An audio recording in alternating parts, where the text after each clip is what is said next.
Gentlemen, the time's come once again to discuss things.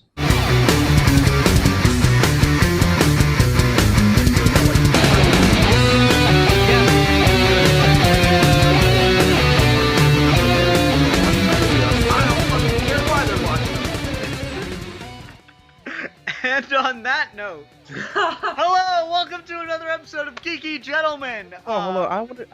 I want to do the intro since it's a Oh, horror. god damn it! Fuck you. You're gonna tell us what we're talking about. I'm gonna throw it over to you in a second. Now wait. To Okay. join me today is Zazubar, who's making his, full return to the channel or to the show, and Milan Jeftik 1992, and yes, that is his full name. And now that I've said his name, Milan, what are we talking about? Well, ladies and gentlemen, we are going to discuss the subject of horror in fiction. Any sort of horror in literature, comic books, movies, or games, what have you. Any kind of effective horror. And what is the best way to use horror?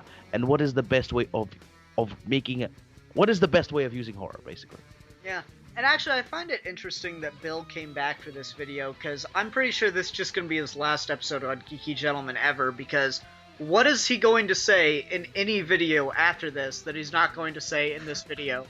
Are you saying I have no sense of variety, Ian? No, it's true. But, yeah, this is obviously a gargantuan topic, because there's so many places we could take it, there's so many things to talk about.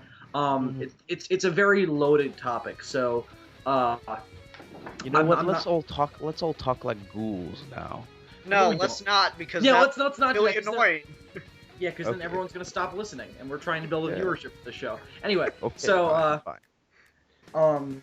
yeah, so this is obviously a loaded topic. So Milan, since you decided on what we're gonna talk about, where is the first initial place you would like to get our minds going, just to start some initial thoughts that we can give out to our viewers? Well, the thing about horror is that you want to create... The thing about horror, it's really hard to scare people in any sort of medium. You have to have a certain level of subtlety to get under people's skin. But for That's people not true.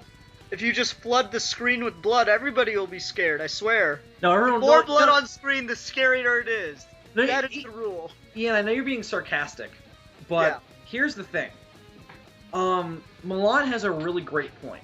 And the thing is that today there are very few real horror movies anymore. And I mean that because most of horror movies these days, your Paranormal Activities, your remakes of Texas Chainsaw Massacre, I can't believe there's 2 now, it's all just either, as you said, just buckets of blood on screen, because we can do that now with the prosthetic technology and CG technology we have at our disposal. And it's jump scares. Paranormal Activity is all jump scares. Yeah, I don't know. The thing about Paranormal Activity is they really use the found footage format to great effect in that, because in the first movie. Yes, it is all jump scares, but at the same time, there's a deeper level of creepiness to it with that, this is someone's camera kind of thing. Yeah. That being said, I wish they never showed the camera, because, who goes and buys that kind of damn camera? Just to film their house all day. Right. I don't even have that kind of camera, and I consider myself a filmmaker at this point. Yeah, it's crazy.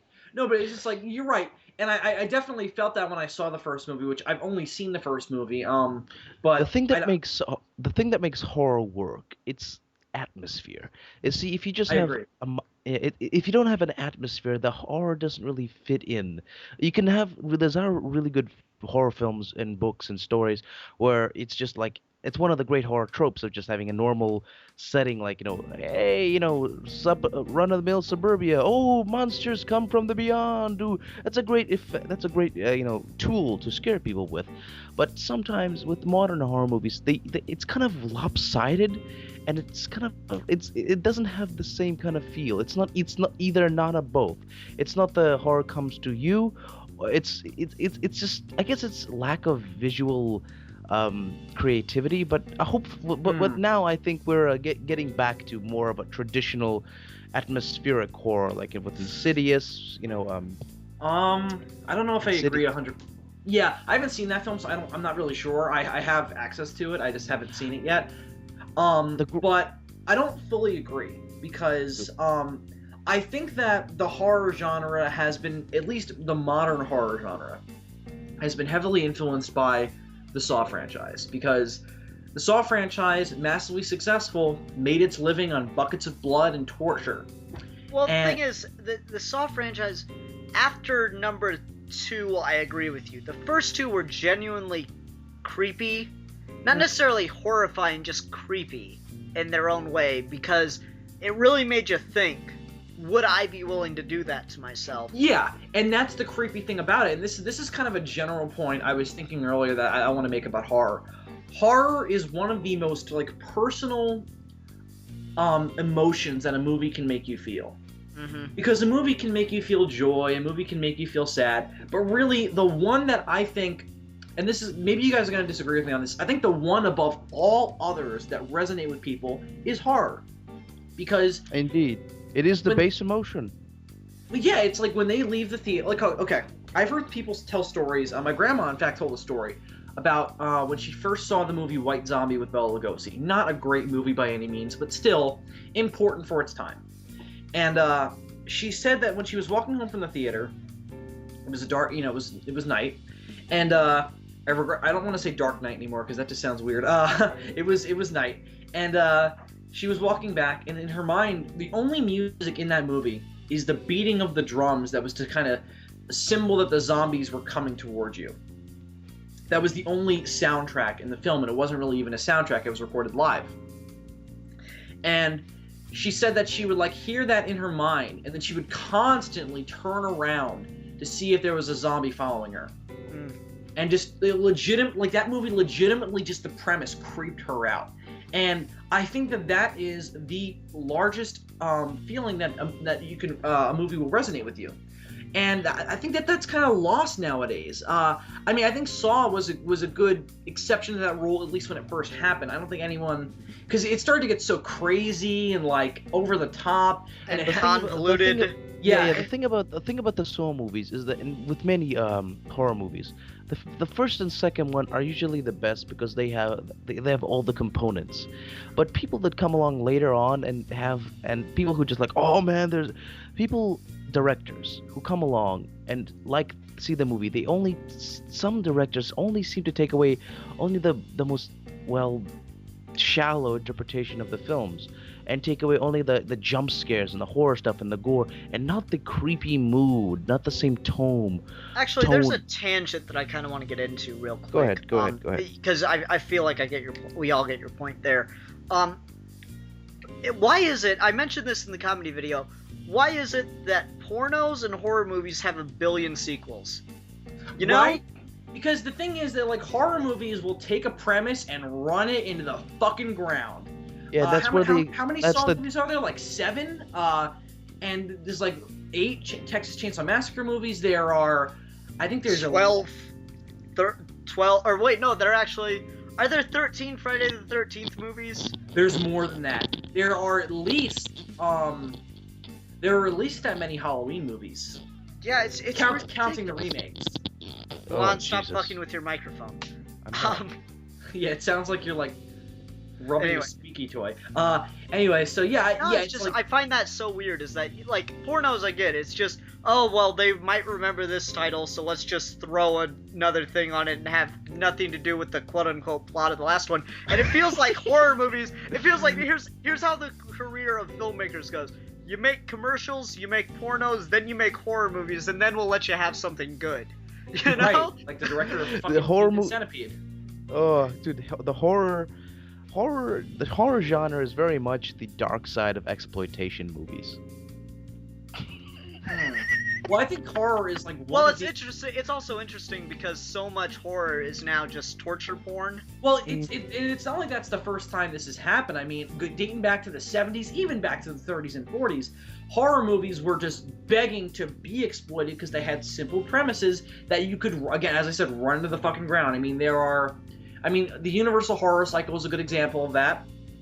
The 60s and 70s were filled with schlock movies, movies of just like people being like, disemboweled, and it wasn't quite as graphic as it is today. Well, most of the time, but you still had movies that were exploiting drive-in flicks. You know what I mean? Yeah. And it's just like it goes throughout the ages, and then the slasher movie was born, and that was The 80s. that was the main thing up until the late 90s, even early 2000s with the Scream films and the Halloween reboot, and then the slasher movie kind of got replaced by the torture movie. Now we have Saw, we have Hostel, Human Centipede. I can't believe I just used that as an example.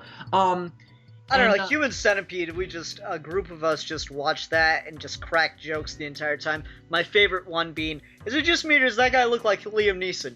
Oh yeah, he kinda does. This is a prequel to Taken. This is why he wanted his daughter to go, because he knew the kind of shit that people do in Europe. That would be awesome. Because it'd probably still be better than Taken 2. Which I'll admit I haven't seen, but I've heard terrible things. Anyway, it's all right. It's all right. Yeah, I don't know. I was like, I like the first movie so much, and the minute we walked out of the theater, me and my friends immediately started joking if they did a sequel. And guess what? They fucking did a sequel. Yeah. And we were just like, oh, Taken 2, god damn it! Like the father is just like, he gets the same phone call, god damn it! Why'd you do it again? No, actually, they don't kidnap the daughter in this. No, but it's the same premise. I mean, no, actually, it's a revenge flick. Interestingly enough. Oh, really? Yeah. Yeah. The fathers of the guys that Liam Neeson tortured and murdered kind of come back and said, "You've murdered my son." Yes, because your fucking son was a slave trader. He's like, what? I don't care. Details are not important. Anyway, no, just back to horror though. I think it's interesting that film is so drifting so far away. It's horror and sci-fi that film just completely drifts away from what is great about what happens in the books. And I don't think it's necessary with sci-fi, but I'm not sure if it's necessary with horror. Because if you read a horror novel or story or what have you, the atmosphere is very, very much there, and it's what's not said more than what's said or shown in the horror stories. I have a friend, and I can't remember the exact name of her blog, but she posted a great story. Hold on, stop fucking with your microphone. She posted a great story that was just, it was so damn creepy. It was about this girl that got, that went to a carnival and she saw a clown that creeped her out. And then she was walking home that night, and Bill, you reminded me of this when you were telling the other story.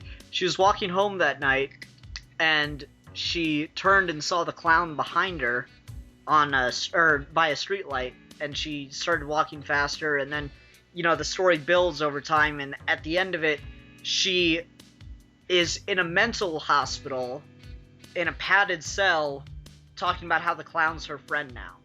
And it's just... it's this descent into madness, and it's really well done, and it's genuinely horrifying, because, that...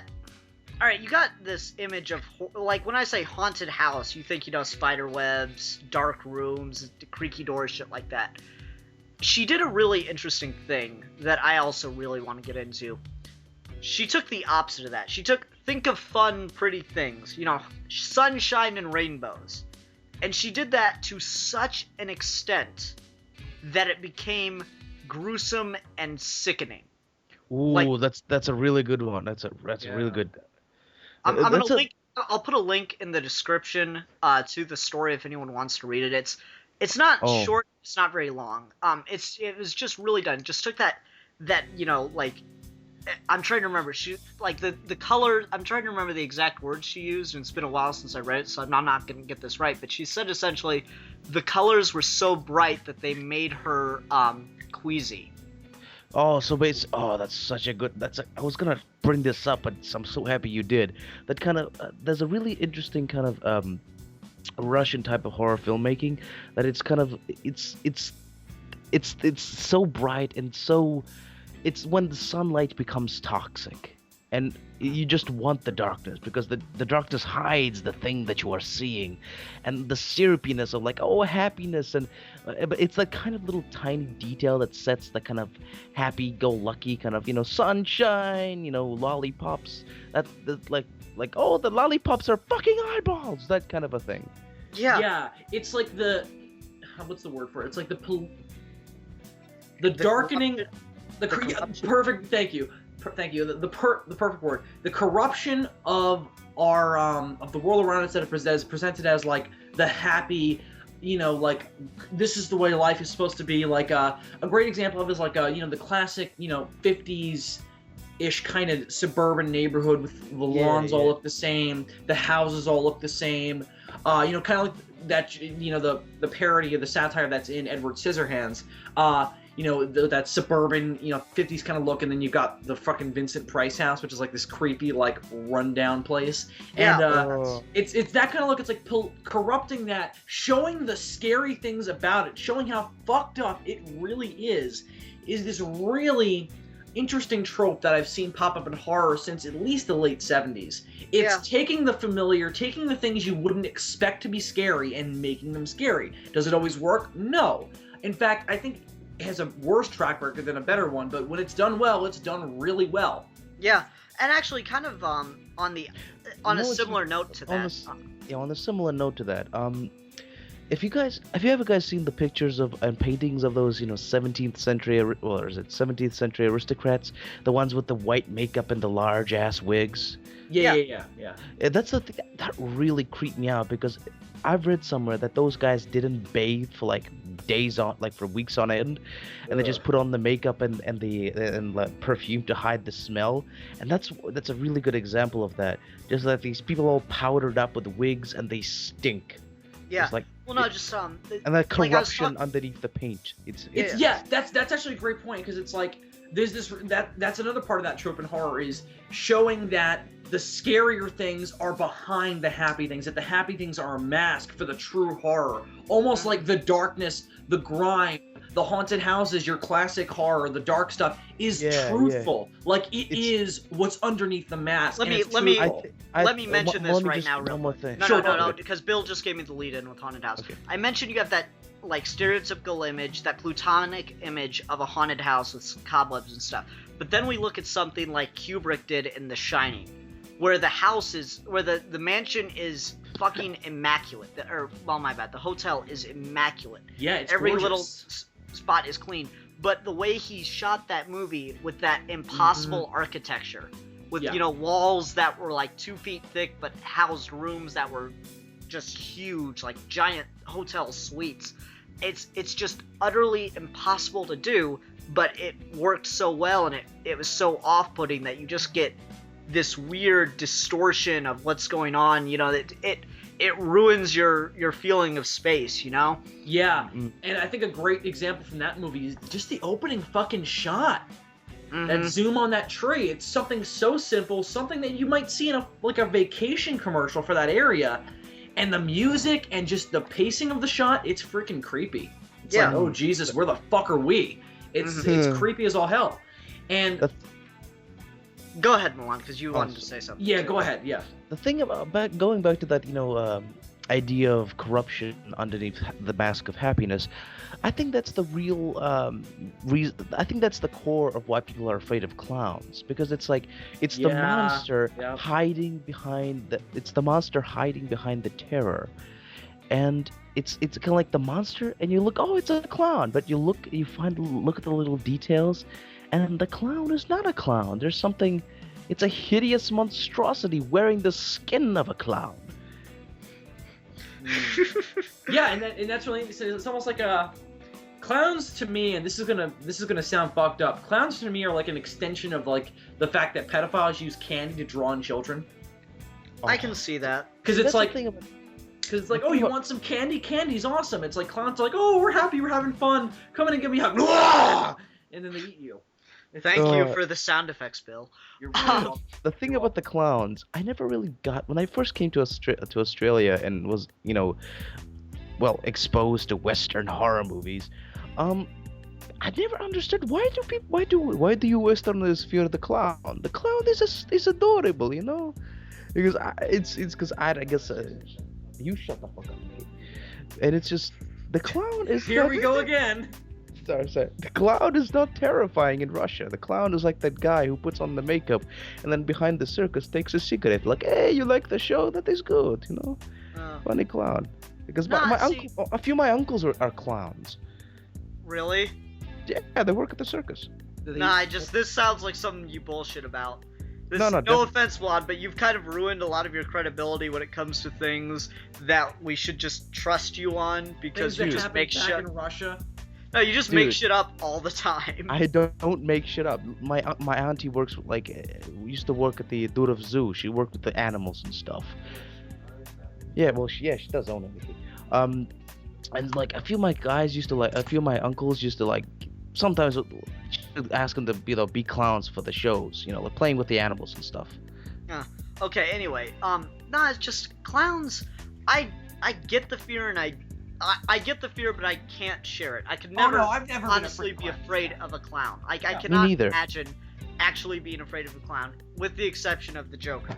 If the Joker were a real person, yes, I would fear that guy. And I mean, it's like, yeah, but just very, very different. Because the Joker, it's like, what's the word for it? It's almost like he is a self-proclaimed parody of a clown. Yeah, exactly. And I said that in my Joker Plugs review. He puts on makeup to show you how not funny he really is.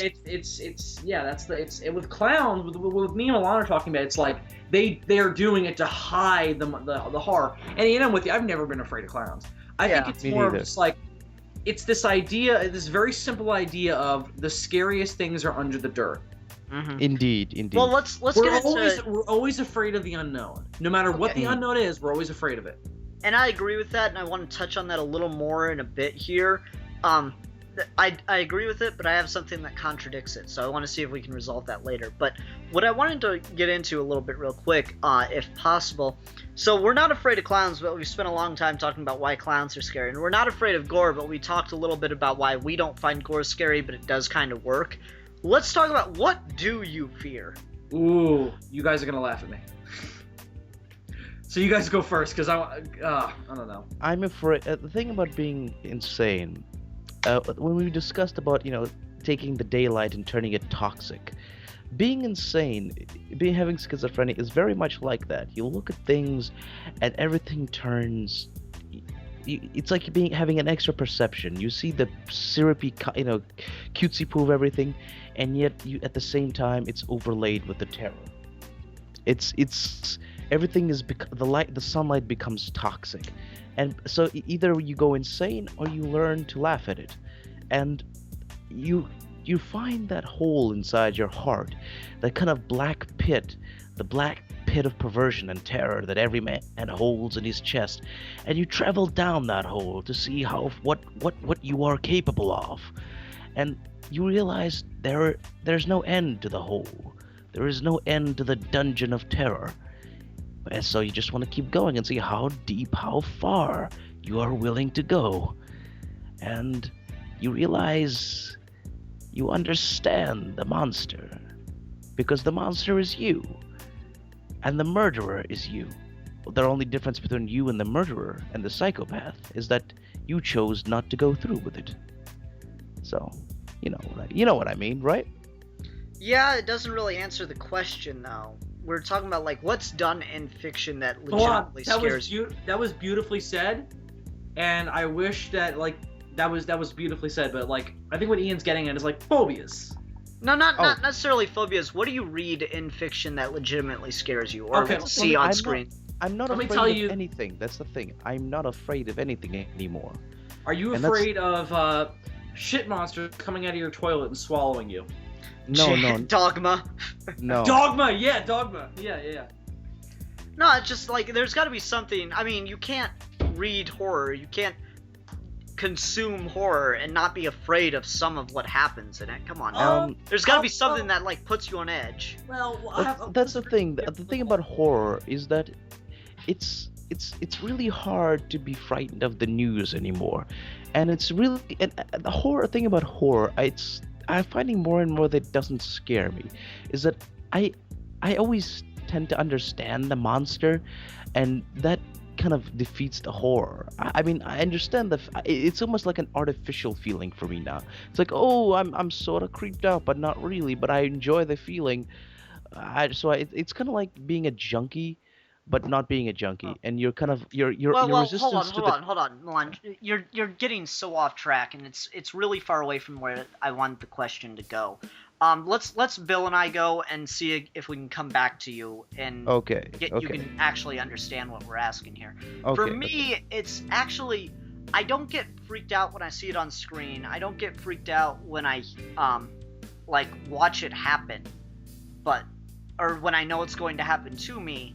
But the one that creeps me the fuck out when I'm reading it or when I'm hearing it described is anything to do with like surgery. Like I read a book one time, and this guy went into anaphylactic shock in the middle of a procedure, and the narration just describes every single little aspect of how they, cut open his throat to get into it, and it just, I started sweating. It was so, like, I didn't even know I was afraid of that. And it almost made it worse that I was doing it to myself. Like, I could have stopped. I could have closed the book and been done. But I for some reason, it just drew me in, and that made it worse. It just made me keep going, because it'll get better. And guess what? It didn't. They can sew it up, right? It got so, like, gruesome, and just every individual little thing, and they talk about, like, the bubbles of blood spurting up as the air went through his, God, it was so gruesome, and not in the gore kind of way, just in the way that it was so accurately described. Yeah, it wasn't what you description. saw. It was what you thought in your head. Yeah. The detached description of horrible things. I think that's more effective than actually showing the horror. I agree, because the human mind is the scariest place on the planet. Yeah, and you can actually overlay your own personal horrors on the thing that's being said. Like something that you find terrifying, the tiny little descriptions might not actually work for others, but it's the kind of, almost mythologizing of the terrible words that make. Bill, let's get into you then. Okay. Mine's going to be really generalized, but also really specific, which I'll explain. A couple things that have always scared me. Spiders. Terrified of spiders. I love spiders. Arachnophobia. That movie is probably... I don't know if it's the scariest movie I've ever seen, but personally for me, it created my phobia. And... just the thing that scared me about spiders is that you don't always know they're there. But you also kind of in the back of your mind know spiders exist. And people say that there's this urban legend that there's always a spider at least 8 feet away from you. And that always freaked me out. Like, I was always like, there's always a spider nearby, and they're not friendly. Like, I've been bitten by spiders before, and it's like they're creepy. They look weird. They've got 8 fucking eyes. And, they freak me out. More generalized though. Always been afraid of being stalked by things I can't see. A couple scary, very. I've always been fascinated by the legend of Bigfoot. And I don't know why, because the idea of like being in the woods with something like that being there watching you has always freaked me out.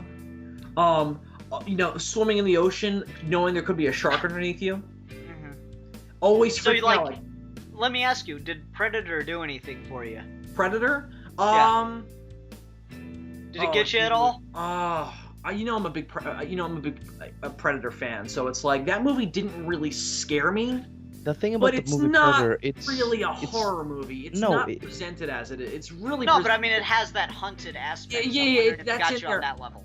Not really, and it's not the movie's fault. It's just it is kind of the movie's. It's like the way it was shot. It's not presented that way. And I think you could do a Predator movie where it is presented that way, but no, it didn't really. Well, what about like Predators then? Because that was much more presented as they were being hunted.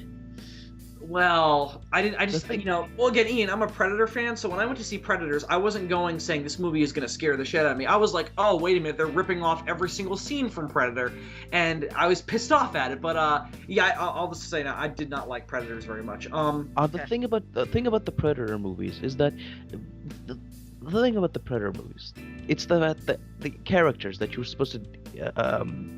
It's more of an action movie, because if the characters that you're supposed to be frightened for can handle himself and has an AK-47 and can blow away half the forest, then Well, you're not really. You know, it's the basic thing of storytelling. Well, If the here's- character, let me just say it, if the character that you are following is kind of not exactly weak and is compared to the monster, can't do anything about it, has no other option than to run, then it's scary. But when your character can confront the monster and actually hurt it and have some sort of physical can kill it, it might be difficult, but he can kill it, then it turns into an action movie. All right, Well- let me hit on that just a little bit and get closer back to horror, so this doesn't become a review of Predator. But did Bill or Milan? Did you guys see the newest? I think it's the newest. It came out a couple years ago. The newest Friday the 13th movie. the No. one produced by Michael Bay. I don't know if it was produced by Michael Bay or not. Is it a Yeah, remake? it was. Yeah, it's It a was. remake. Yeah, I have. Yeah, that's produced by. Yeah. I haven't seen it. I haven't seen it. Platinum Well, Dune, like, that's Michael Bay studio. Well, I don't particularly care for Michael Bay, but I will say this for him. He did take the slasher, cliche, picks off one kid at a time, and then the girl is the last one to survive, yada yada. He did take that and do a really interesting turn on it. Because in the first, I'm going to say 5 minutes of that movie, we get the cliche, teenagers are going to the woods to smoke pot and have sex, yada yada, right? Mhm. And then, of course, Jason starts picking them off one by one. But the thing is, 5 minutes into the movie, all of them are dead. And, as he's about to kill the last one left, title comes up.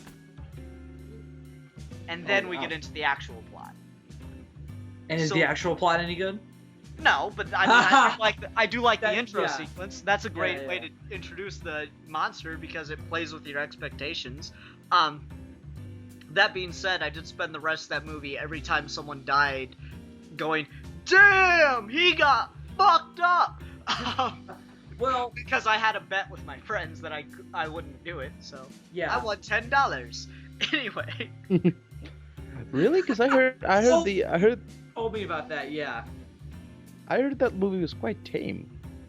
well, I mean, it's not really gory, but I mean, you see him kill 5 people, I think, in the first 5 minutes. It was really well done. Like, Maybe 5 minutes is a little short, maybe 8. I'm just imagining Ian sitting in the theater with a bunch of people who are all legitimately scared. He's just laughing the whole movie, and then just in one scene, Jason throws someone through a wood cutter, and he's just like, "Damn, he got fucked up," and everyone in the theater is silent.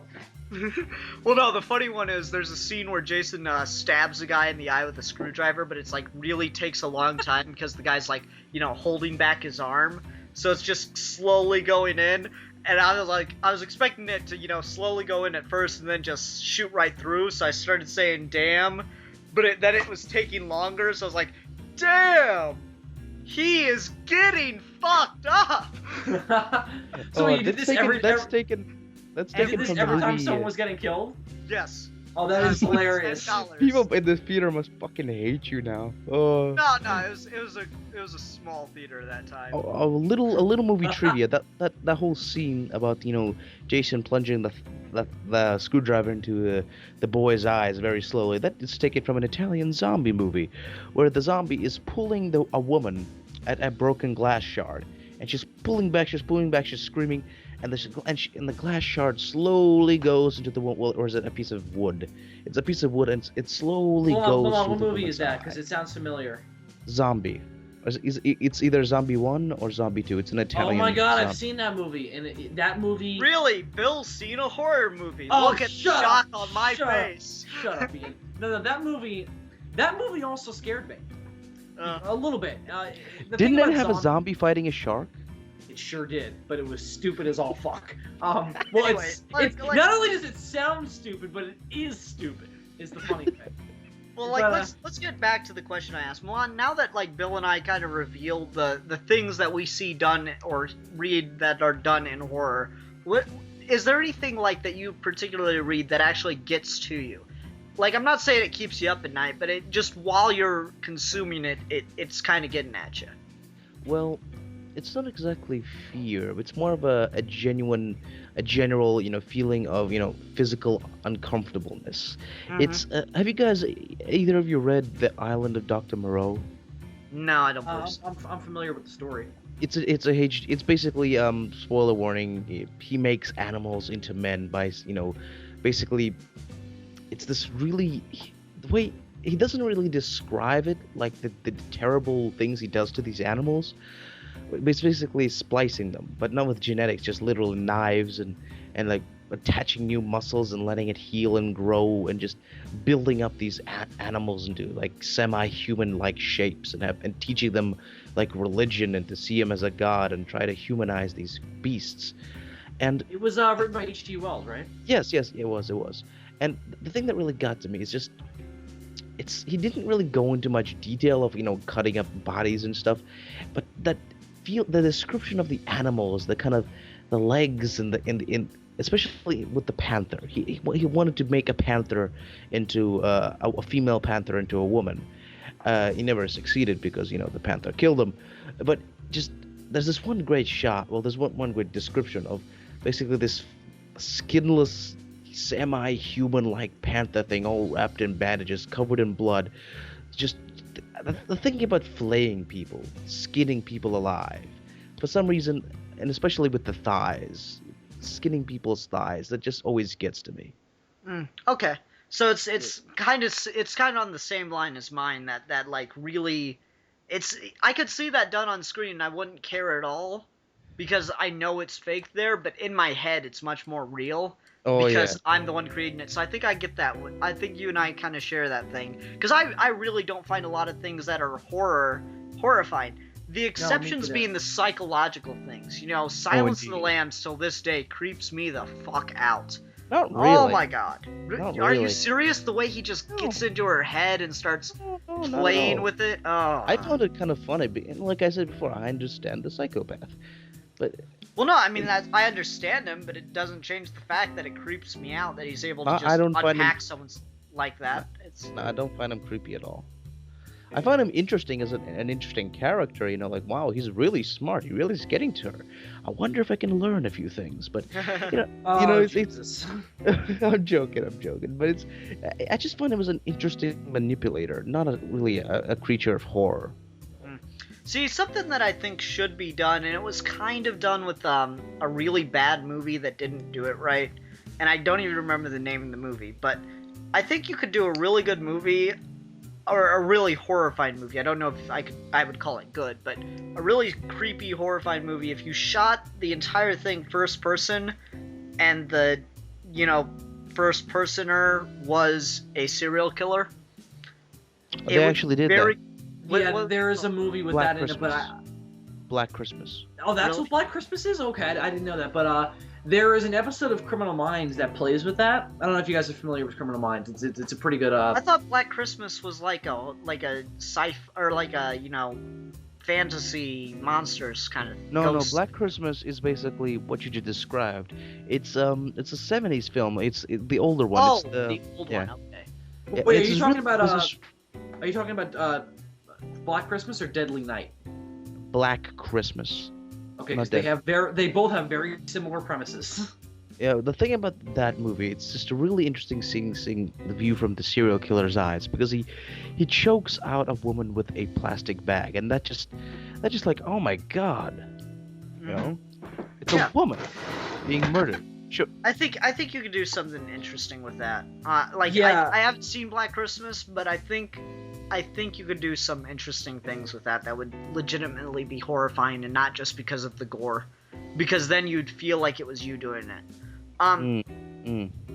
Now that actually gets me onto something I did want to talk about. My freshman year of college, I did a paper for one of my classes in which I talked about horror. And I need to make a point before I can make a point here. Okay.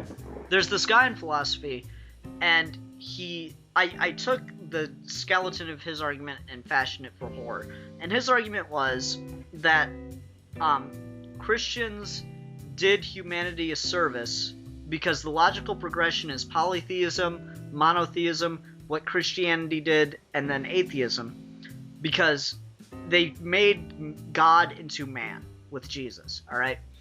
And he says gods have always been man. No. Let me finish. They made God into an actual physical man. in Christianity, which is new. I mean, like, the gods have always been all powerful, but Jesus Not was really. a man.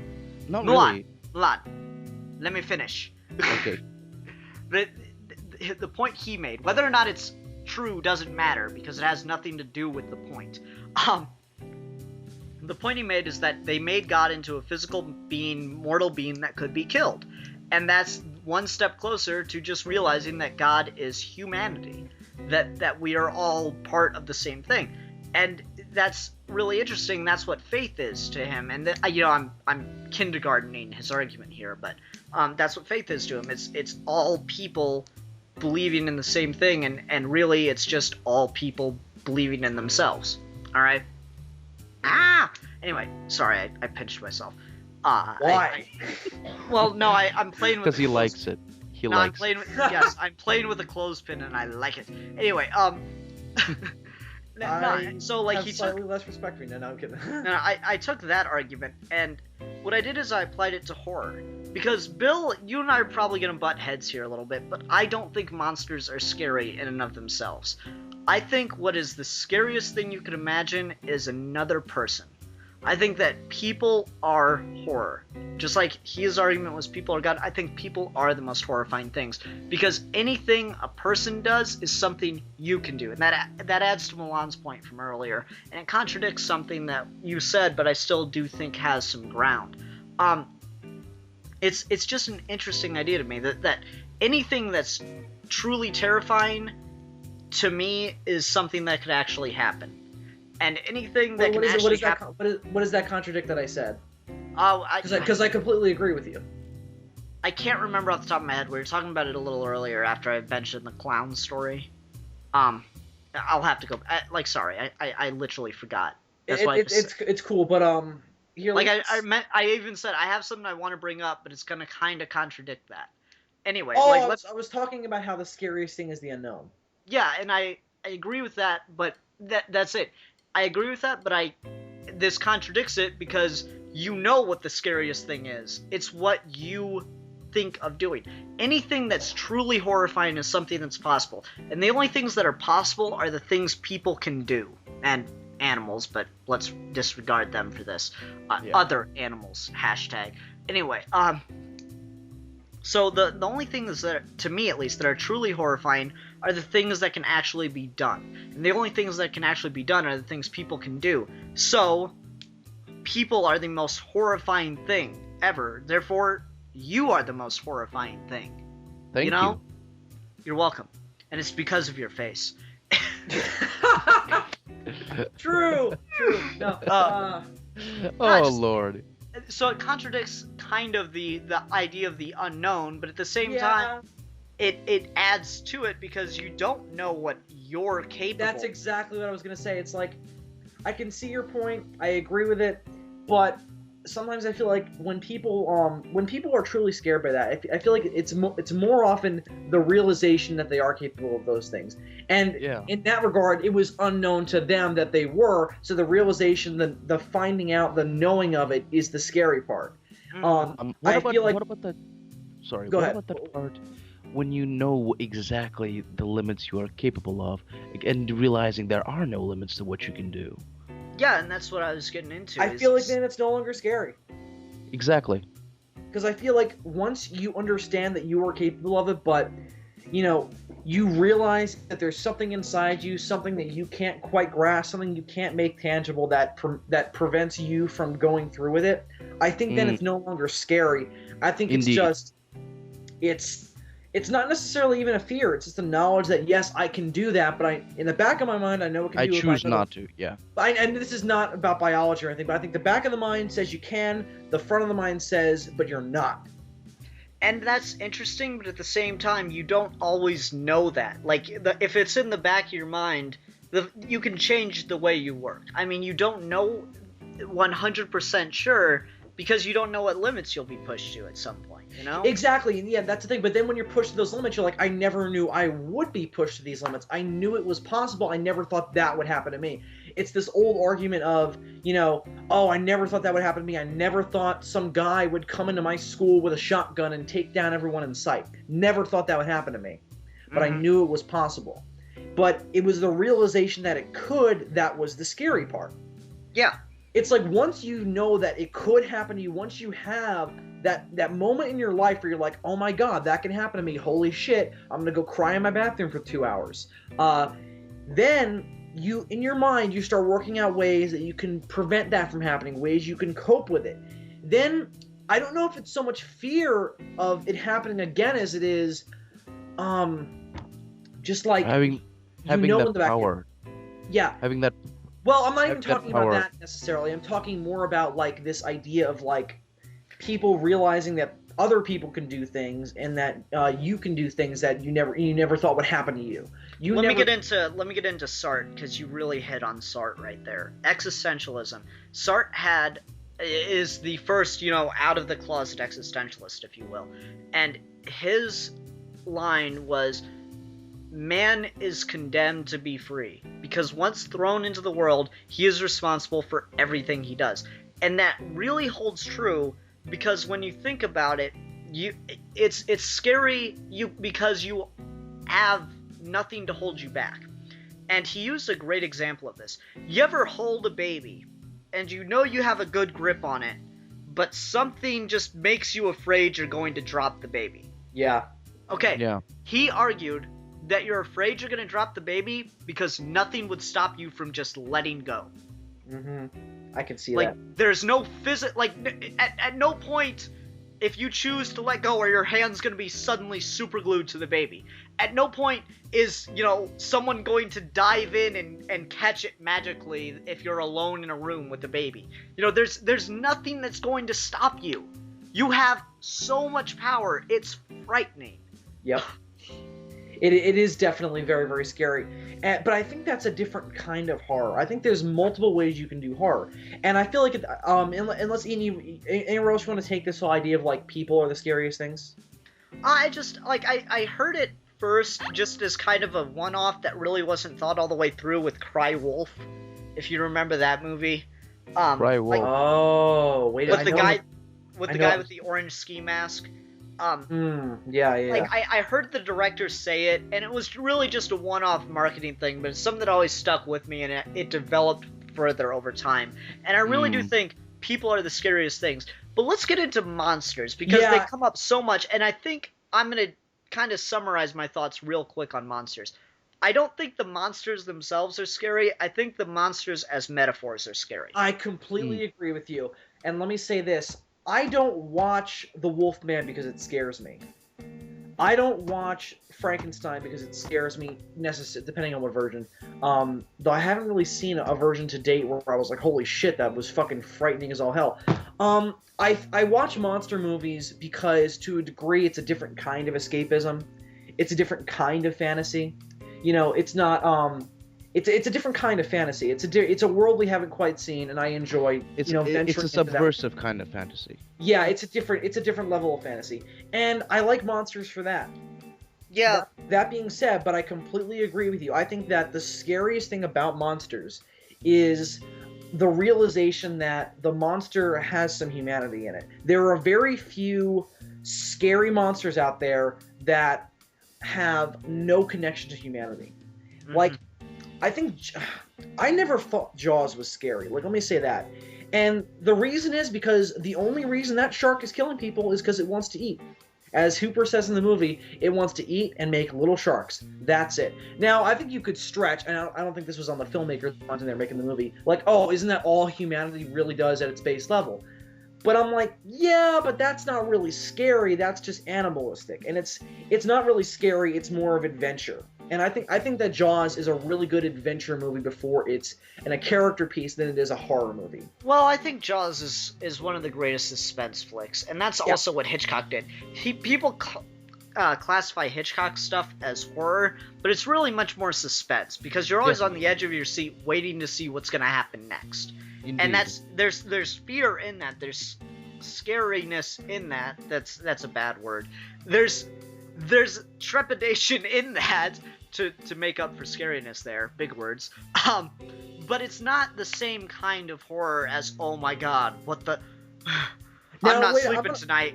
I'm going to contradict myself a little bit after what I just said. I just said that I don't find Jaws scary.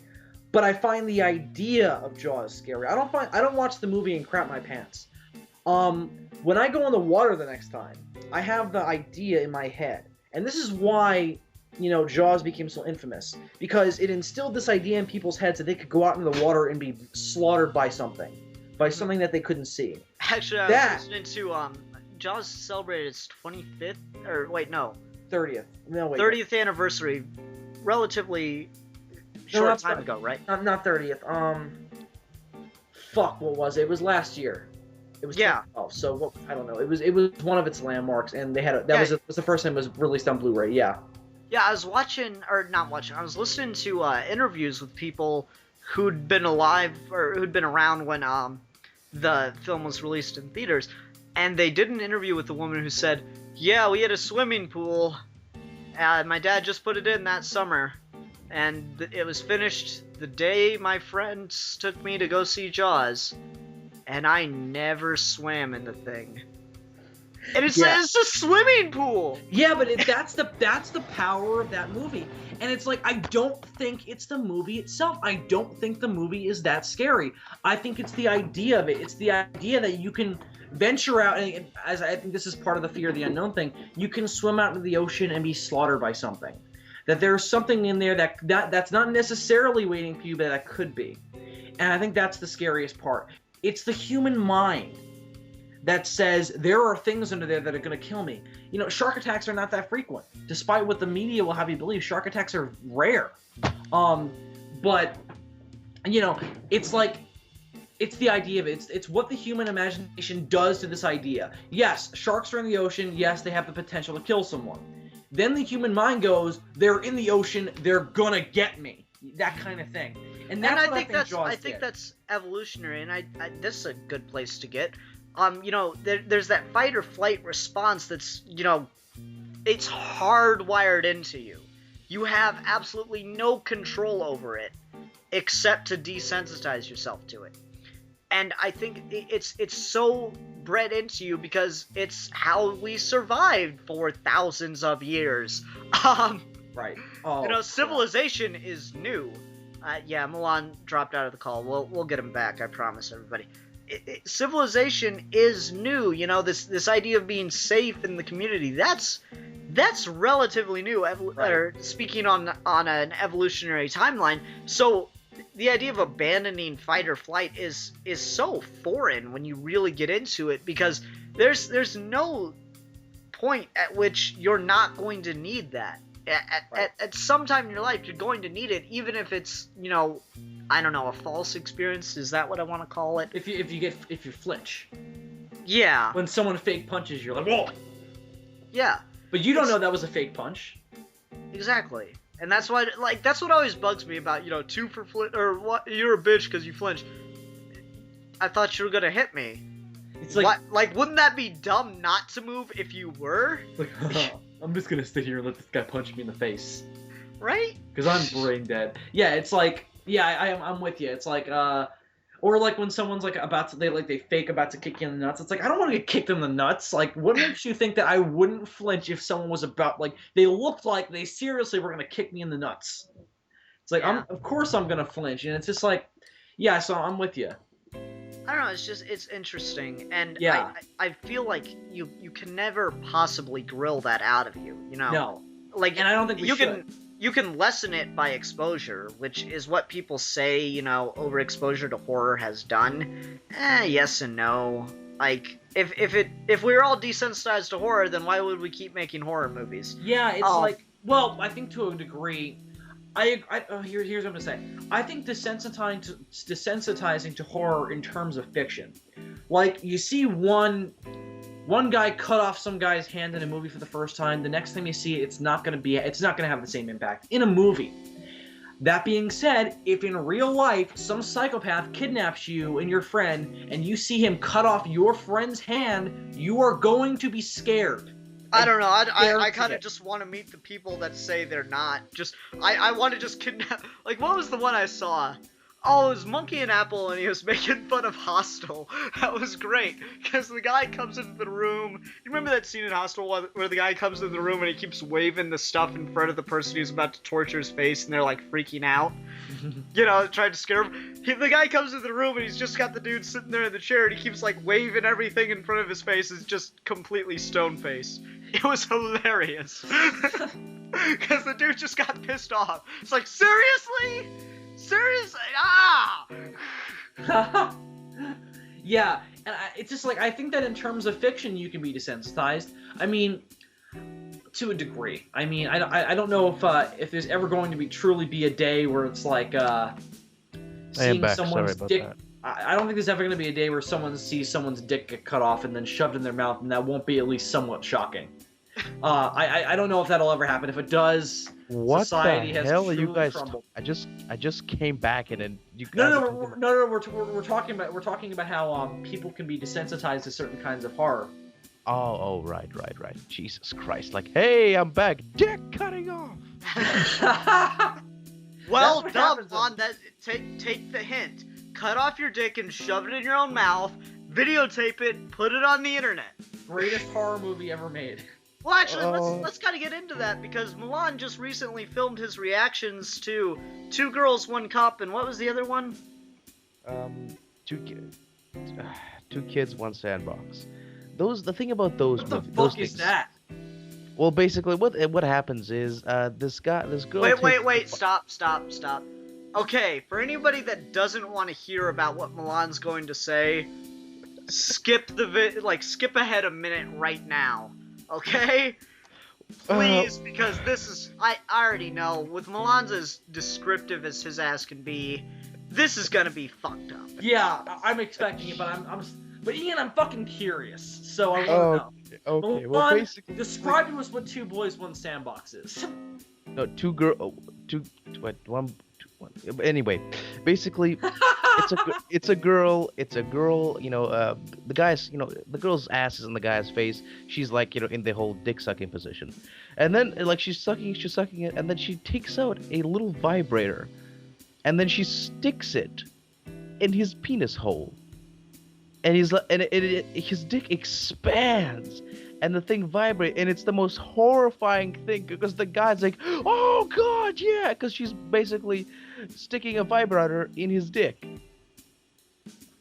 Okay, not horrifying. I found Two Girls, One Cup genuinely disturbing. Oh, yes, because that... The thing about those two videos of mine is that I didn't find them all that shocking. I just thought, hey, people like reactions, so...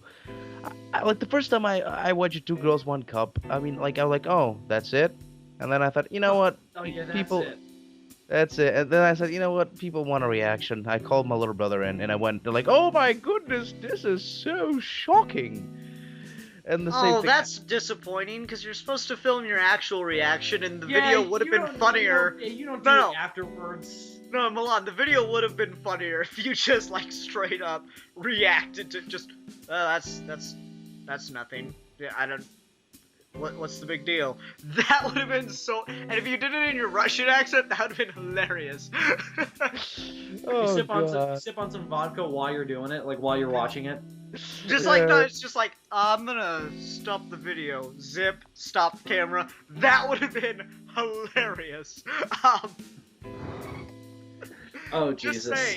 Just saying. But beyond that, like, those videos are genuinely shocking. Oh, there's this other video, which is basically that really did freak me out. And did you watch the B&E Pain Olympics like I told you? Oh god! Oh god!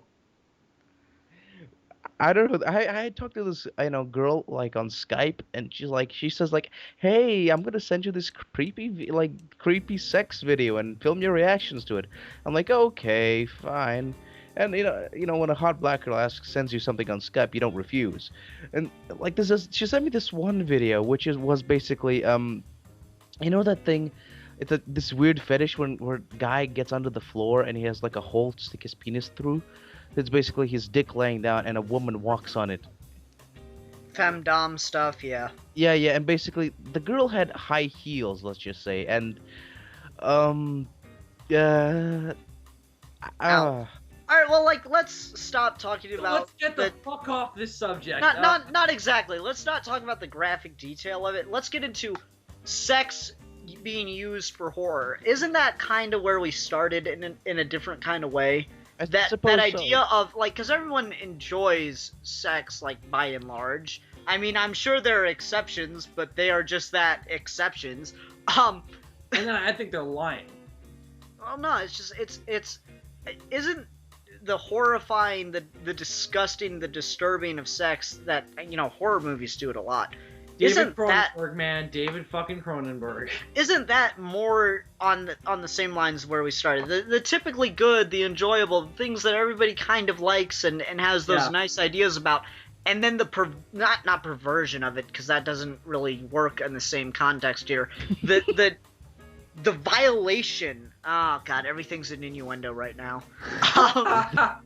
Basically, what Ian is trying to say is that sex mirror got version raped. It's like looking in a funhouse mirror at the things you fantasize about. Right. Yeah. And this is the interesting thing. David Cronenberg, a very well-known horror sci-fi filmmaker, he said that the scariest thing to him is the human body. He finds the human body disgusting and horrifying. Because he says, underneath all like the pleasantries we find about it, it's a disgusting bag of guts and water. And he's like, I'm going to show that in my movies. Scanners is about heads exploding.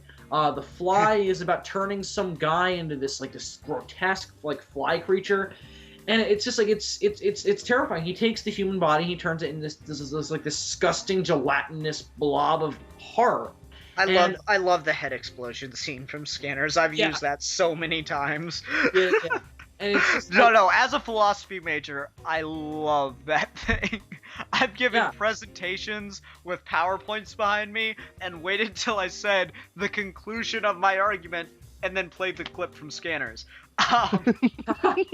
Yeah, it's just like, well, that's awesome. And I haven't seen all of Cronenberg's films. I don't know if he ever did a movie that was directly going after sex. The Fly, and a little bit at the end because it goes after the idea of abortion. Mm-hmm. Oh, and dude, that scene where the maggot comes out. Yeah, well, that's a dream scene, but yeah, definitely, it's creepy. And it definitely that's a thing. Oh god, fucking maggots. It's gross, but Cronenberg would take sex and be like, okay, yeah, you like having sex, right? Here's what the inside of a vagina looks like. Well, actually, the one movie that my friend Andrew is just it's funny. All right, here's how Andrew's tolerance for fear is. And I grew up with this kid. You know, he lived next door, and I'm actually kind of sad because the family's moving away now. Aww. But Aww. Andrew was hanging out with his friends one day after high school. You know, he was a jock. I'm a nerd kid. And he and I were gonna walk home together. And I'm like, Andrew, you coming? And he's like, I'll catch up later. And he's like sitting there talking about how bad he is because he tackled somebody and yada yada. He's talking about how he ain't afraid to see someone coming at him and to take them down and yada yada yada. And I'm sitting there waiting on him for a second or two. And then I see a bee start buzzing by his head. I go, Andrew, there's a bee next to you. And he just freaks out. He starts like swatting the air. And he's like, ah! Just, it was so embarrassing for him. Like he's black, but his face turned red. Oh man. There's Andrew's tolerance for being afraid. And here's Andrew's tolerance for horror movies. You ever seen Cujo? I've heard of it. Oh, yeah, the giant dog thing. It's not a giant dog. It's just a normal dog that has a woman and her child trapped in a car. And it's just alright. So it's a mad dog that has a woman and her child Dog with rabies. Yeah, it's not that scary. But Andrew and I watched it at my house, and once again, Andrew lives next door, not across the street, across the fucking yard. All right, we watched Cujo. He made me grab a hammer and walk him home. And I don't even have a dog. This is funny because we were talking about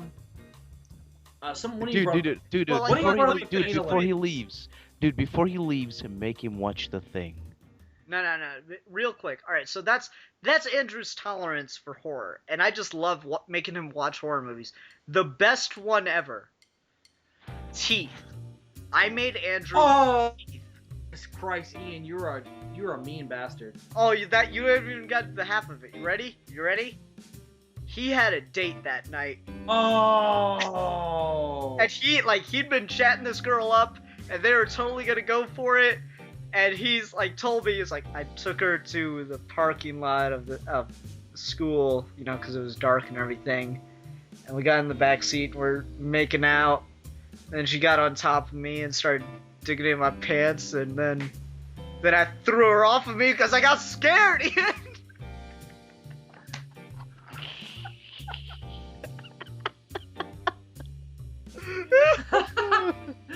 That is hilarious. Oh my god, dude! Before Just Andrew leaves, make him watch The Thing. I'll see if I can. Anyway.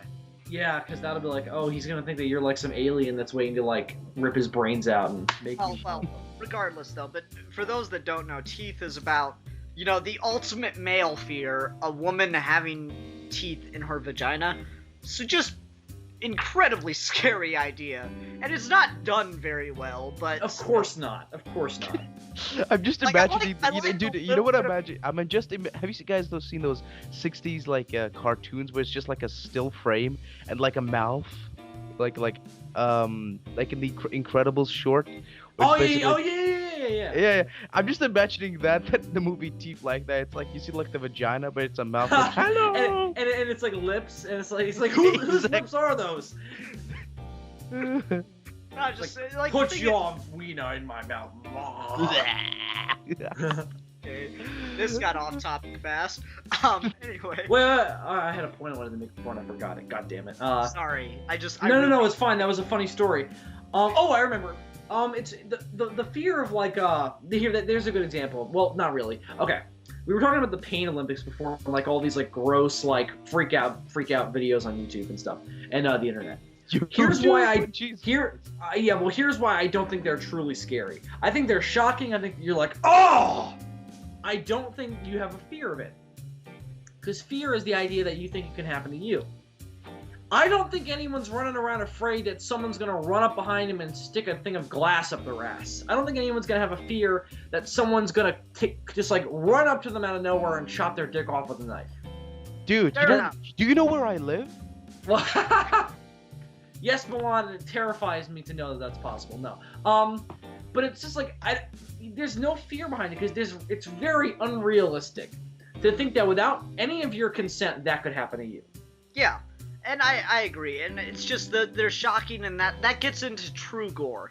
True gore shocks the fuck out of you, but you're not afraid of it. No. You're surprised by it. It might make you queasy to see it if you're a certain type of person, which is understandable. But it doesn't legitimately frighten you. It doesn't stick with you unless it happens in front of you. Unless you see it happen. It doesn't really That's why stick. I don't like gore movies, because it's not scary to me. It's just fucking disgusting, and I don't go to a movie to be disgusted. There's this scene in the movie, I think it's in Day of the Dead. I could be wrong. But there's this scene in Day of the Dead or some zombie movie where a zombie eats someone's intestines and then throws them up. And I'm like, that's not... And I almost threw up myself. I'm like, that's not fucking scary. That's just fucking disgusting. Yeah. And it's there's no stigma behind it. There's nothing that's either gained... On the subject of zombies, it's strange because I sort of understand why zombies should be scary, and at some point when you look at them, The Walking Dead, it's scary there. It's not exactly a gross out show. It's more of a the world is coming to an end. It's the idea of a zombie apocalypse that's used to scare its audience. It's in that scene in the first episode. 1 second. And that scene in the first episode where he has to put down a zombified child. Yeah. That kind of the idea of this type of disease that will and that's another thing. That's the thing about zombie movies that doesn't really get touched on a lot. They kind of except in this one book that I read. It's called Living with the Dead. Wrap up. Dude, You're going I'm on not talking. 6 tangents. I'm talking about the idea of frightening zombies. Look, the thing about zombies, I don't find them all that scary if the human factor doesn't play into it. No, You see, yeah, definitely not. Yeah, because it's exactly. like, There's this one book. Let me talk about this one book. I think it's by the Swedish writer. He's the same guy that wrote Let the Right One In, and it's basically the emotional reaction of people finding, there are people that they've recently buried come back to life as zombies. So there's this grandfather who had his a granddaughter die, and the first part of the book is just, these people, spending time with the people with their families, and then the middle half is when they die, and it's just that kind of horrible trauma of having a loved one die, and then that second terror of that having that person come back, and that kind of like, oh my god, grandmother is dead, my daughter that's in the ground has come back, and there's a feeling of, oh my god, this is a miracle, and then she's decomposing before my eyes, and she has the mind of a rabid animal, and like I have, if you, Bill, if Ian, if your mother or sister or someone died and they came back to you, would you have the heart to take a gun and point it at that loved one and put them down? I mean, that the kind of emotional just destruction. Yeah. That's a thing. Whenever I see that, yes. You should be a yes, wreck. I would. You should be a like. You should be say a that. wreck. I don't know. We'll see. No, I mean, like, you say that, that's my but it's just fear. like I'm not sure. That's my fear. Yeah. I don't. Let me you. explain. Let Sure, me get sure. on. Let me just finish my point, then you can talk. You see, when my little sister was born, I always had that fear of her just opening up the gate and running out into the street and getting hit by a car, and because my mom doesn't really look after her all that well, and my stepdad is the guy who really looks after her. And just living there, I always had that fear that I was gonna be sitting upstairs and I'm gonna be hearing that, just sitting there, and I'm hearing like that sound of beeping horn and car hitting flesh, and then they hear my mom scream. No, and it's Did and that Pet kind of Cemetery do anything for you? yeah, it really kind of freaked me out, and it Yeah, really me did too. pick up the whole heart-wrenching thing, the kind of human experience of like, I would not, I mean, when a person has to kill their child in a zombified movie, like in a zombie movie, that person should be fucking on the ground weeping after that, just fucking in a complete fucking horrible wreck, just soul-destroying agony. They're just like, oh, sorry, my daughter, oh, I killed her, That's why what really takes me out of the zombie movies. There's no emotional connection to the dead. All right, let me get into what I think worked. You got on it, kind of. I think the best scene that worked for me for Walking Dead. I'm not a fan of the show because it just doesn't do it for me episode to episode. But the one that really worked for me was when the black guy had to shoot his wife. You know, that really had the moment Milan was talking about, that heart-wrenching, can I do it? Can I make this happen? And it worked really well there. But yeah, you're right, a lot of zombie movies just become pretty much the exact thing you parodied in the super heterosexual zombie apocalypse, where it's just, fuck yeah, let's get in the car and shoot zombies, rah, rah, rah, rah, rah, rah. Yeah, zombies make great gun fodder, don't they? That's what I heard some guy said in a review. And it's just like, in a really stereotypically done zombie movie or zombie game, yeah, they're fun gun fodder because they have no brains. Well, they have no mind. They just go around. They want to eat things raw. There's no stigma behind killing one until you see your zombified child or dad or brother or whatever, someone then there's stigma behind it. They no longer become gun fodder. There is something behind you taking that goddamn thing's head off. And I'm with you. I think that's the scary thing behind zombies. And Sorry, go ahead. No, that's the scary thing what's behind interesting? zombies. The scariest thing, I think, I want to see this done in a movie where basically it's a typical zombie movie guy running around shooting people, men, women, and children, and for him it looks like zombies. It's just a regular zombie movie, and at the end it might be done as a short film, and at the end it turns out those people are not zombies, that he's hallucinating and he's been just running around the mall shooting people. And that's kind of been done. It hasn't been done with zombies. It's been done with werewolves. There was this episode, again, an episode of Criminal Minds, where this comic book artist does a comic book all about this werewolf hunter. And he goes around with samurai swords cutting up werewolves. And he'll see certain people as werewolves and will massacre them. Just because he's having hallucinations. So that's kind of been done. I'll just say right now, I prefer the Walking Dead over the Running Dead. Huh. No, well, just to classify the zombies, I think they're scarier. Yeah, I agree. It's that slow pace, just utter determination and complete removal, as opposed to the Running Dead, which are much more just like a pack of dogs. Yeah. That being said, alright, so zombies, it's hit and miss. We kind of touched on monsters, but I do want to get into it a little more. Let's go with, like, the icons, okay? Dracula, Wolfman, Frankenstein's monster, and... I don't know, like, this one's probably gonna get thrown out, but the Mummy. Mummy's not scary to me. Isn't the Mummy, it's more having to do with, necrophilia and, necromancy, because if the fucking Egyptians were fucking terrifying, because every time a young virgin girl died, they left her out in the sun to bake a little bit so that the guys that would mummify her wouldn't fuck her. Weird. Well, no, it's just what I wanted to get at, not those kind of. Like, we were not talking about fucking dead bodies, Milan. Well, no, it's just it really comes in with the mummies, because if you read some of the fucking ancient Egyptian stuff, that the burial rites, it's kind of like. Okay, hold on. Anyway. No, it's just like the Mummy seems to fall off for me because it was very much a product of the time.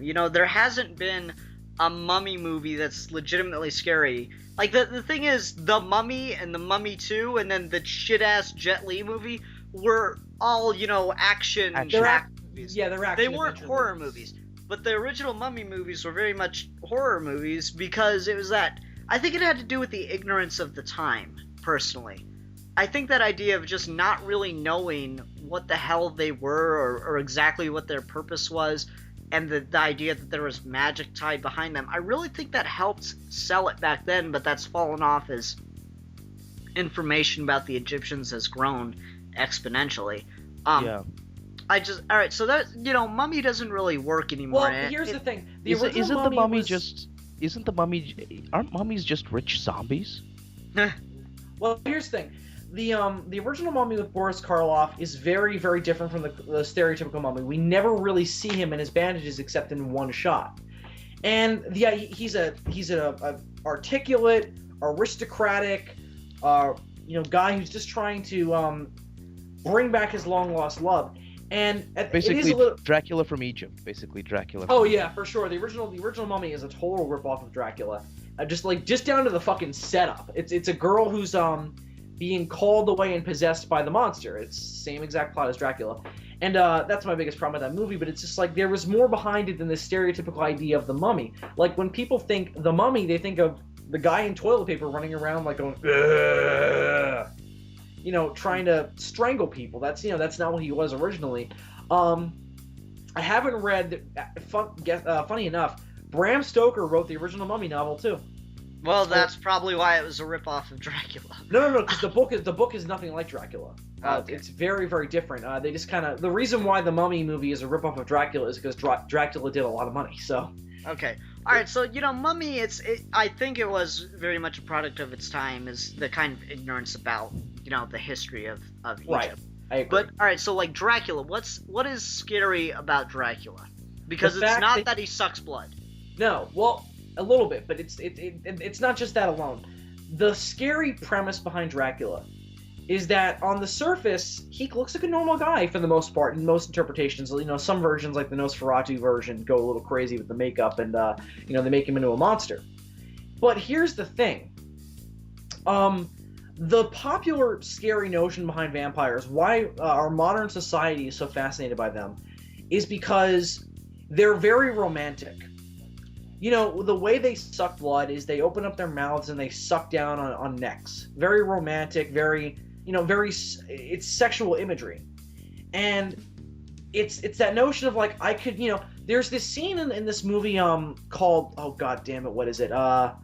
It's a Nicolas Cage movie. It's one of his early movies where he gets bitten by someone who he thinks is a vampire, and he goes crazy, and he runs around pretending he's a vampire and tries to suck people's blood, and he actually buys like wooden fangs, and he goes in this nightclub thinking that he has to feed on blood.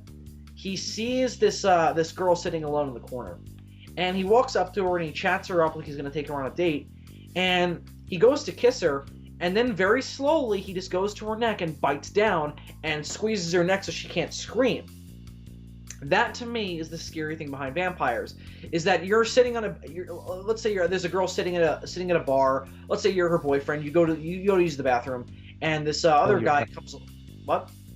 You're cutting out. No, he's not. You're cutting out, Milan. Anyway, yeah, I get what you're getting at, though, Bill.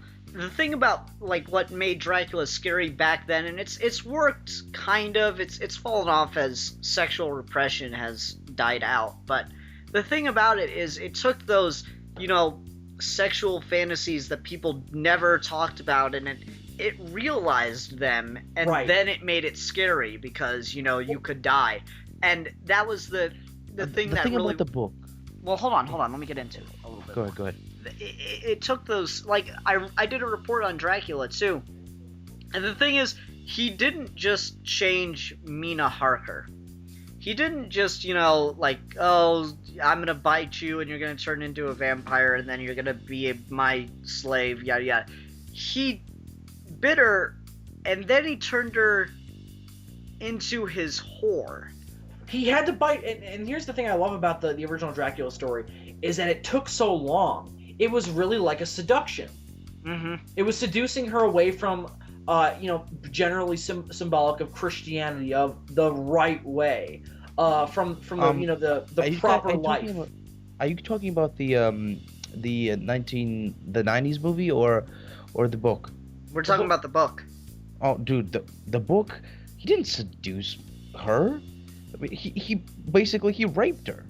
Well, he didn't say that he raped her, but the implication was always there. Here's the thing. He comes along and he shows up, and no one knows who he is. No one knows anything about him, and he's this charming. At that point, that's the movie. That's the movie, dude. No, it's in the book too. No, it's not.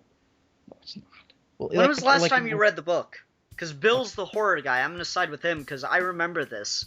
But like in one little it's in the scene, book, but and the 90s movie is almost a scene for scene like recap of the book. There's some changes. No, it's not. What do you? When was the last time you read the book? Because I'm telling you, it is. Not too long ago, but in the book he's depicted as not as a sexual being. It's kind of like a terrifying manipulator. In the beginning. Yeah, but Milan, it doesn't stay that way because in the book. The idea is he starts off as this old creepy monster who has to do that because he can't seduce anyone when he looks like fucking half rat, half man. He has to do that at first because he has to drink the blood to get younger, and then once he's young, he can't just like. Then he's like, okay, I'm gonna take my time with it. It takes him a very long time, and even in the end, it fails to get Mina to turn on John, and even then, it's still not enough. And like, here's the thing. Milan, he goes after Mina because he wanted to get revenge on Haka because they were chasing after him. They were chasing after him. That's not what happens. Dude, that's what happens.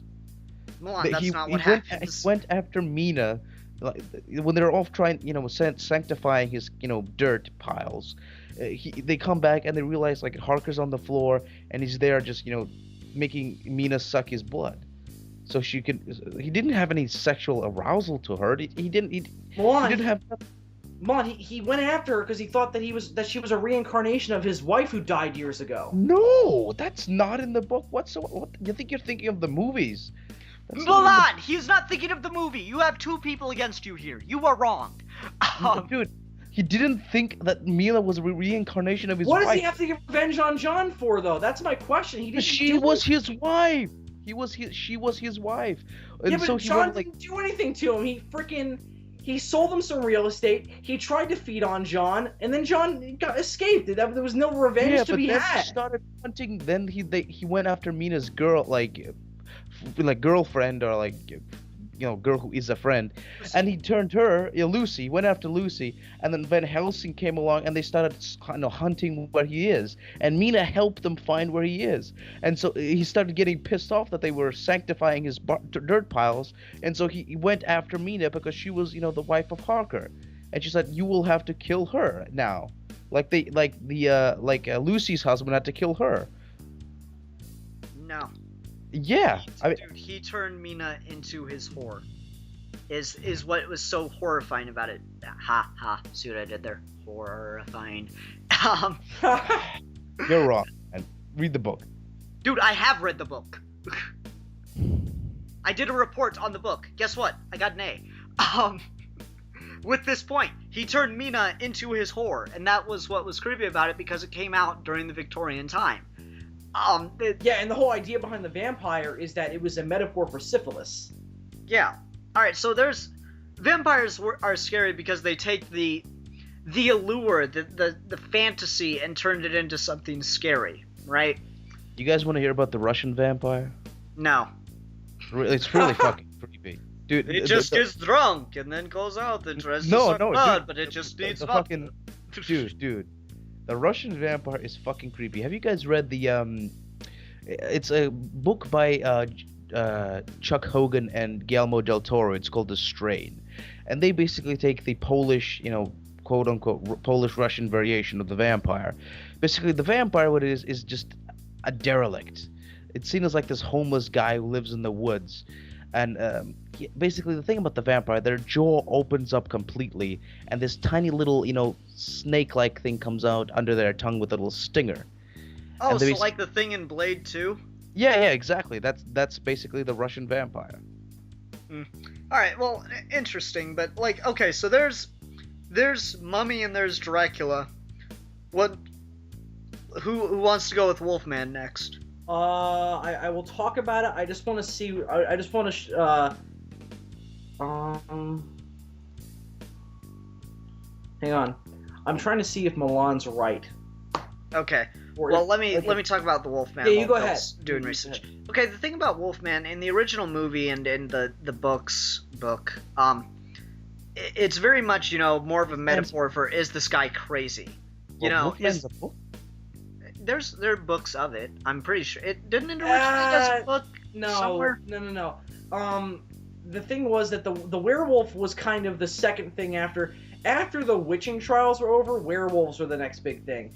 There's not really any definitive Wolfman literature.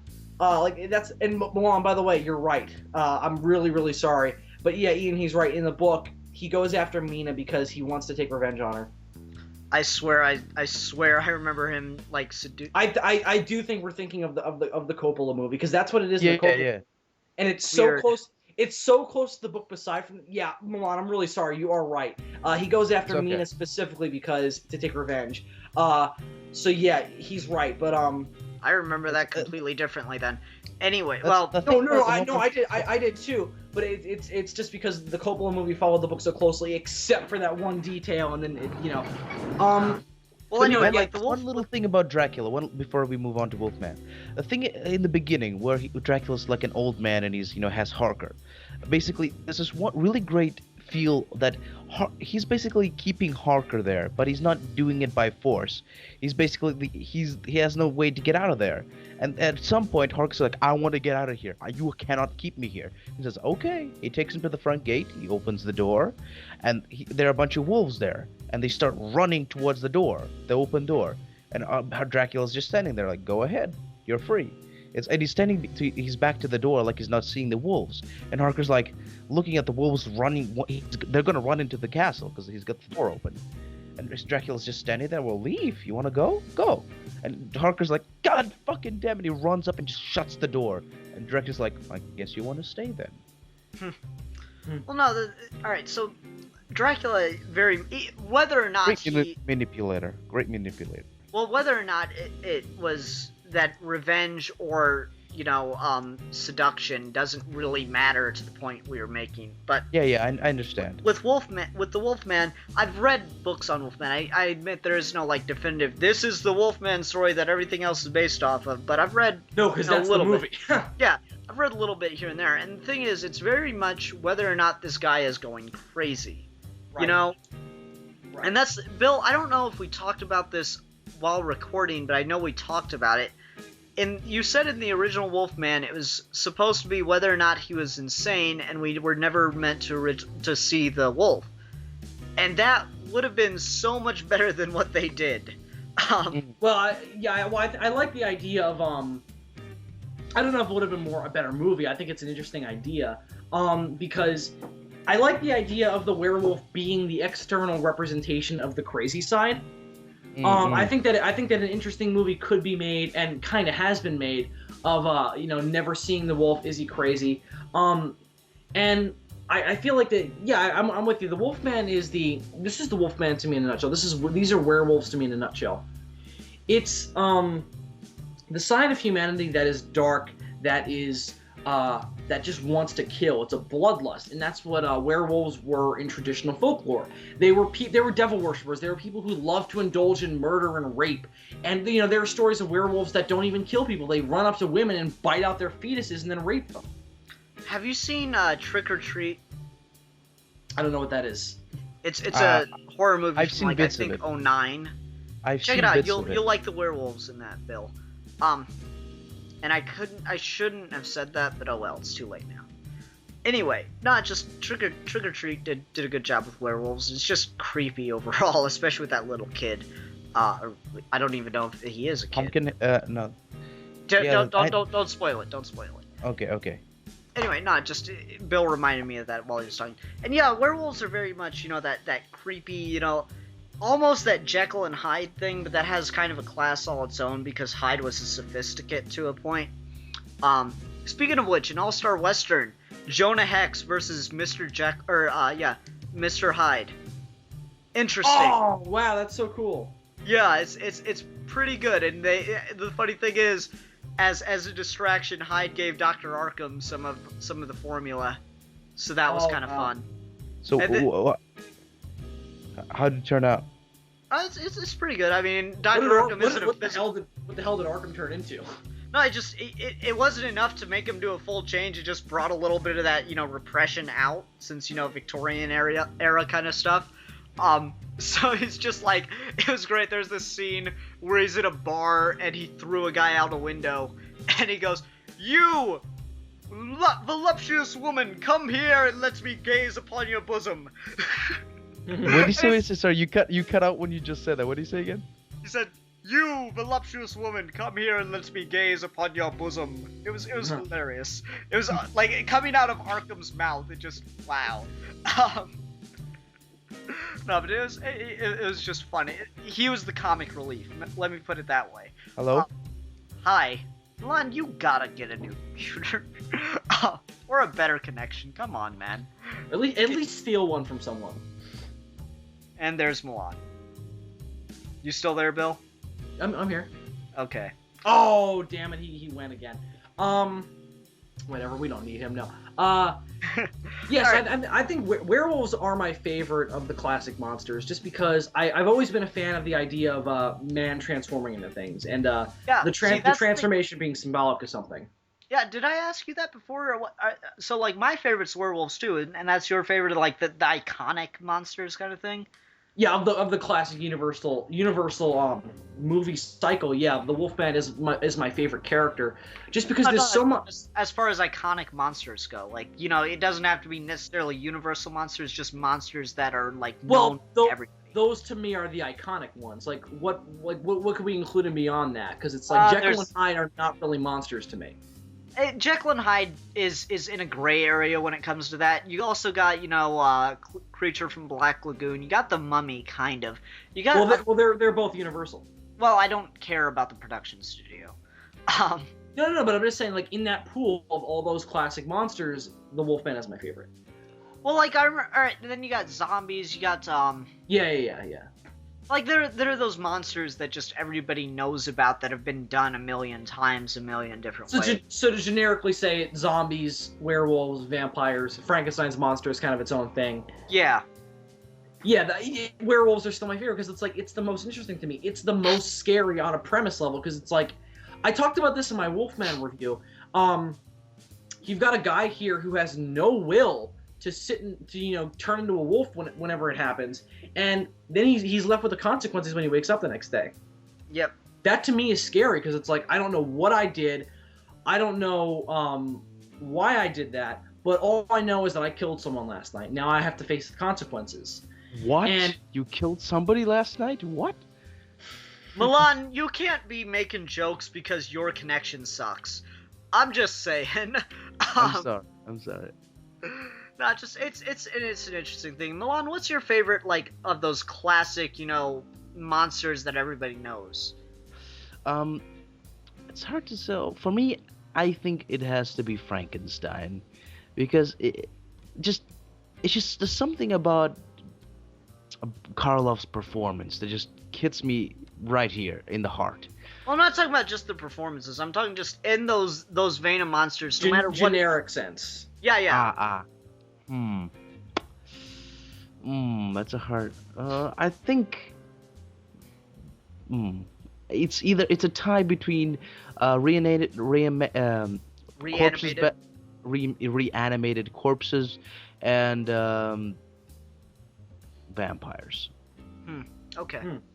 All right, and like I said, mine is. I like werewolves too. Werewolves are great too. Yeah. Let's get into. All right, so beyond those. One more thing about the werewolves. Isn't werewolf the werewolf movies kind of like a body horror 1.0? I have no idea what you just said. Body horror 0.1, and the 80s stuff is body horror 0.2. I'm not sure what that means. Well, how the whole fear of turning into a monster and ripping people apart. That's kind of body horror in some way, like turning into a wolf man. Isn't that considered sort of being body horror, but for the 1930s? I guess I've never heard the term. Yeah, that's interesting. I've never heard of it that way, but I mean, I suppose. Yeah, I guess it's body horror. It's the fear of what my body can do. I mean, obviously, at least by modern science standards, we cannot make someone turn into a wolf, or a werewolf type creature. But I guess people would have the fear of oh, my hands will grow claws, I'll grow hair, and I'll kill people without my knowing about it. I suppose so. It's a little different. I've never considered it that way, but I guess I've never heard those terms before. All right, well let's move on from Wolfman and get into the Frankenstein monster then. Not like we did a full video on that or anything. Oh yeah, we no, did, not yeah. at all. But I'm just.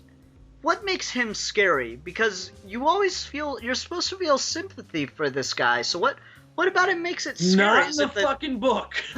Because if that was the intent in the book, Mary Shelley failed. Because by the end of it, it's kind of like a double Moby Dick. Because I know Milan, you've read the book.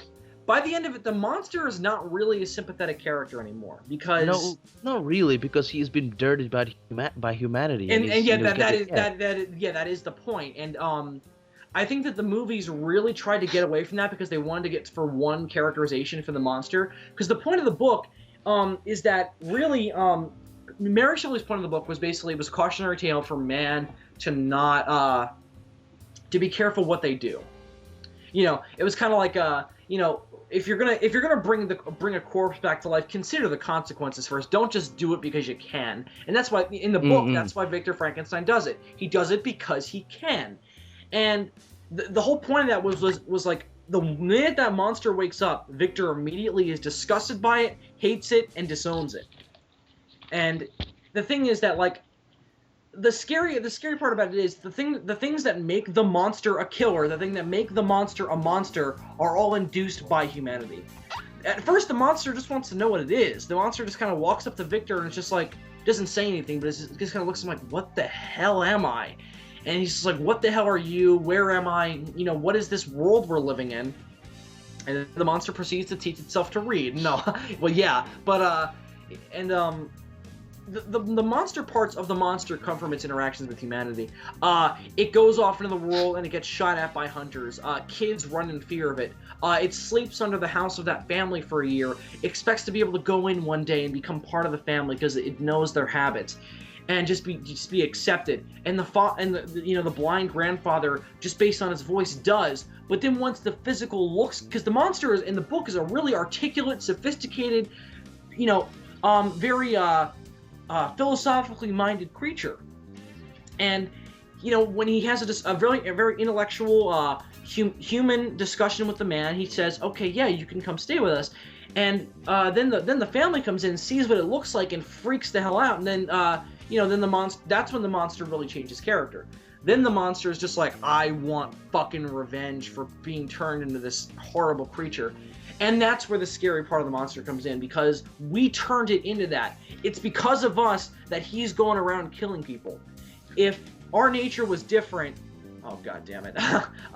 If our nature was different, we wouldn't have created this thing that's going around strangling people.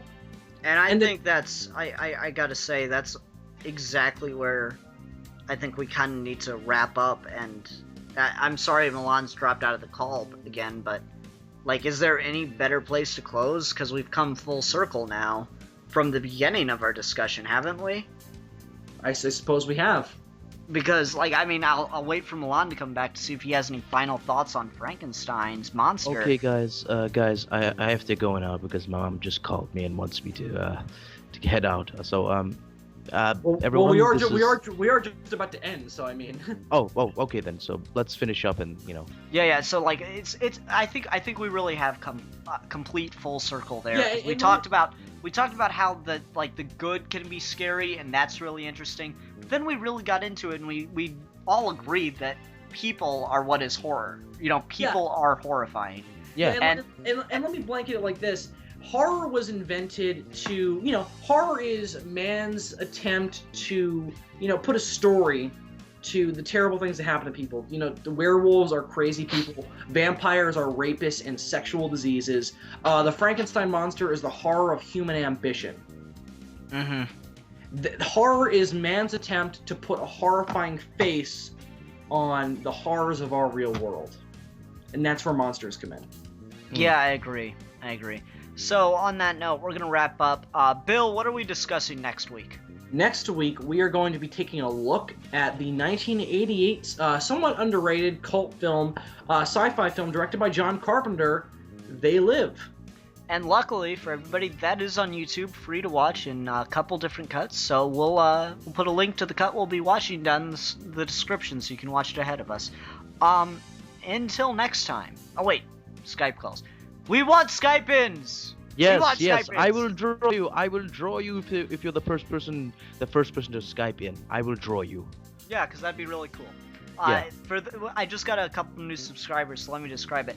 If you send me a audio recording on the topic we're announcing for next week, and you want to, you want to ask a particular question, or you want us to bring up or talk about a particular aspect of the thing, really just talk about it, 1 to 2 minutes in length, and send me a PM with a download link, or add me on Skype, Sid Part 2, and we'll do a file transfer, and I'll play your clip right in the middle of the show, and we will directly respond to it.